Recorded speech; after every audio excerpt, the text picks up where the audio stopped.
Good day, sir. Today we discuss about common ship stresses. So, hugging.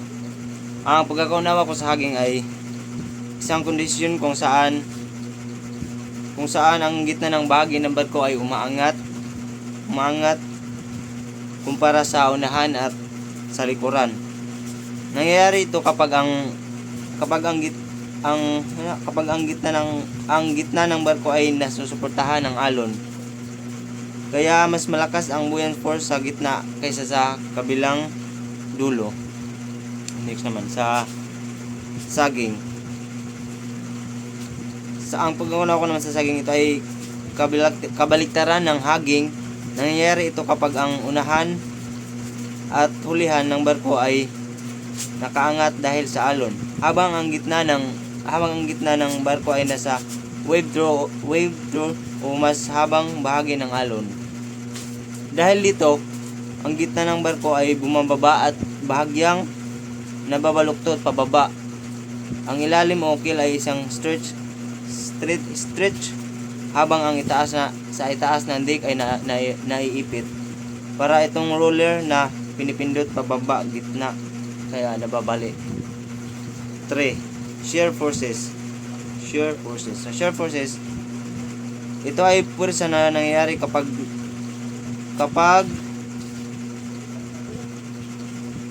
magkakapaligid na bahagi ng barko ay nakaranas ng hindi pantay na vertical forces. Talo na sa gitnang bahagi o sa mga lugar kung saan biglang nagbabago ang distribution ng bigat. Dahil dito, may pagkaka-deform o pagkakabaluktot ng struktura sa mga mahihinang bahagi ng barko. So, maaari itong magdulot ng pinsala o pagkasira kung hindi maayos na idinisenyo o hindi tama ang pagkakalagay ng isang karga. So, sa torsional stress. Ito ay isang stress o puwersa na nangyayari kapag ang barko ay naiikot o natutwist dahil sa hindi pantay na epekto ng alon. So, dahil dito, ang hull o katawan ng barko ay nababaluktot paikot. Lalo na sa mga barkong may malalapad na deck, gaya ng container ships, mga lapad nga kuan. Ang ganitong stress ay maaaring magdulot ng pagka-deform o ng struktura sa barko. So, sa panting. Ang panting ay pabalik-balik na paggalaw ng hull plates, lalo na malapit sa bow stern. Sanhi ng pagbabago ng water pressure habang ang barko ay nagpipitch tumatama sa alon. So, dahil sa paulit-ulit ng galaw nito, maaring magdulot ng fatigue o pagkapagod ng material at unti-unting pahinain ang hull. Para itong metal na paulit-ulit na pinipilit o pinipiga sa kaalunan, nagiging mahina at madaling masira. Sa pounding slamming. Ito ay paulit-ulit na malakas na pagbabago ng bow afloat bottom na bahagi ng hull sa alon. Karaniwan kapag ang barko ay mabilis ang takbo o nasa magulong dagat. Dahil sa prusang ito, maaaring magdulot ng lokal na pinsala sa bow o keel area tulad ng bitak o deformation sa material. Para itong malakas na pagsalpok ng barko sa tubig na paulit-ulit na pinipwersa o ang struktura sa lugar na iyon. Rocking number 7. Rocking ito ay pagbaluktot ng barko mula sa gilid-gilid na sanhi ng rolling ng barko sa malakas o mabangis na alon.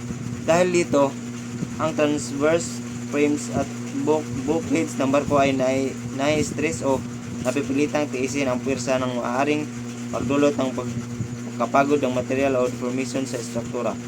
Para itong pag-ihit o pag-ikot ng katawan ng barko sa gilid na naglalagay ng stress sa mga panig ng suporta. Sa countership stresses, number 1, structural design features. So, ang barko ay may matibay na longitudinal framing para hindi mabali kapag may alon. Ang transverse frames at bulkheads naman ay pumipigil sa pag-twist o pag-rock ng barko. Ang double bottom ay napagpalakas at pantay ang hatian ng bigat, habang ang reinforced bow at stern ay protection laban sa mga nahampas na alon. Sa loading, number 2, loading and ballasting practices. Dapat pantay ang cargo distribution para hindi mabali o ma-stress ang barko. Ang tamang ballast management ay nagpapanatili ng pantay ng pagkatimbang ng barko, lalo na sa pag-alis ng kargamento o malakas na alon. Huwag ring mag-overload, sundin ang load line marks para iligtas ang barko at hindi masyadong ma-stress ang istruktura. Number 3, operational measures. Sa operational measures, bawal ang bilis na takbo, malakas na alon, bawal ang bilis na takbo sa malakas na alon para mabawasan ang pounding at slamming. Baguhin ang kursong tatahakin para hindi direktang matamaan ng alon at mabawasan ang torsional stress. Gamitin ang weather routing para iwasan ang malakas na bagyo at alon. Number 4, monitoring and maintenance. So, ang gumagamit ng barko ang stress monitoring system para makita agad ang problema sa hull. Regular inspection sa keel, bulkheads at frames ay nakakatuklas ng luma o sirang bahagi. Agad na inaayos ang mga cracks, kalawang o deformation para manatiling matibay at ligtas ang barko. Sa number 5, use of bulkheads. Ang bulkheads ay humahadlang sa pagkalat ng baha at nagpapatibay sa barko. Ang collision bulkheads ay proteksyon laban sa pinsala sa harap ng barko kapag bumabangga.